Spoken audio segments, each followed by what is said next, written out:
नेतृत्वात या परतूरचा सर्वांगीण विकासाचा आराखडा तुम्ही तयार करा। जसा मागच्या वेळेस शब्द देऊन पूर्ण केला तसा यावेळीही तुमचा आराखडा हा पूर्ण करण्याचा काम मी करेन।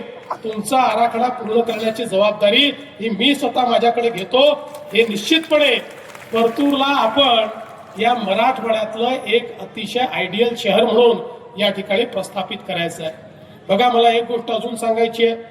आपण नुकतंच 2 महिन्यापूर्वी आपल्या बावनकुळे साहेबांनी महसूल विभागाच्या माध्यमातून काही निर्णय घेतले आणि या निर्णयांमध्ये विशेषतः वेगवेगळ्या जमिनीवर जे लोकांनी अतिक्रमण केले आहे, यातले जे रहिवासी अतिक्रमण आहेत किंवा काही छोटे मोठे व्यवसायाचे अतिक्रमण आहेत, आता हे सगळे अतिक्रमण हे आपण पूर्ण त्या ठिकाणी नियमित करणार आहोत आणि लोकांना मालकी हक्काचा पट्टा देणार आहोत। आणि यासोबत झोपडपट्टीत राहणारा जर कोणी असेल तर त्याला मालकी हक्काचा पट्टाही मिळेल आणि पक्क घर बांधण्याकरता 2.5 लाख रुपये देखील आपण त्याला देऊ।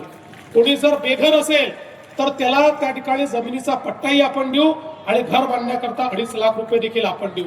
कोणीही शहरामध्ये गरीब बेघर राहू नये अशा प्रकारची योजना आज आपण या ठिकाणी तयार केली आहे। आणि एवढंच नाही तर आता हळूहळू आपल्याला माहिती आहे की आपण सोलरच्या योजना सुरू केल्या आहेत। आता प्रधानमंत्री सूर्यघर योजनेच्या अंतर्गत आपण जर त्या ठिकाणी सूर्यघर योजनेचा लाभ घेतला तर आपल्याला आता विजेचं बिल भरायची आवश्यकता नाही।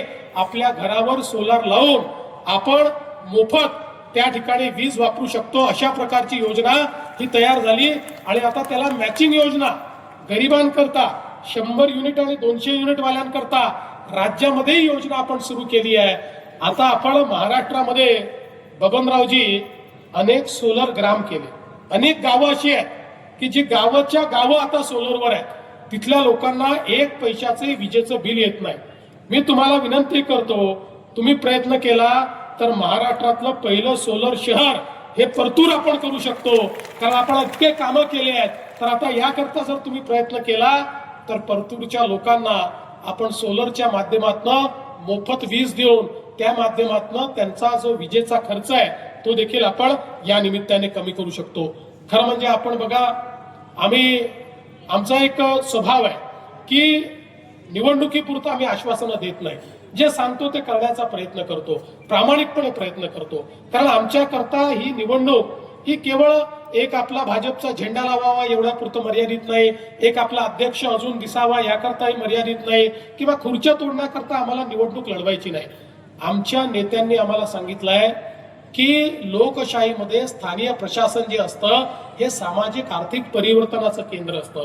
या लोकशाहीच्या माध्यमातून आपण सामाजिक आर्थिक परिवर्तन घडवू शकतो आणि म्हणूनच आपल्याला या ठिकाणी ही नगरपालिका जी निवडून आणायची आहे ती जनसामान्यांच्या जीवनामध्ये परिवर्तन घडवायला निवडून आणायची आहे। आपण बघा, मागच्या काळामध्ये विधानसभेच्या निवडणुकीमध्ये आपण प्रचंड आशीर्वाद दिला, भरघोस मतं दिली।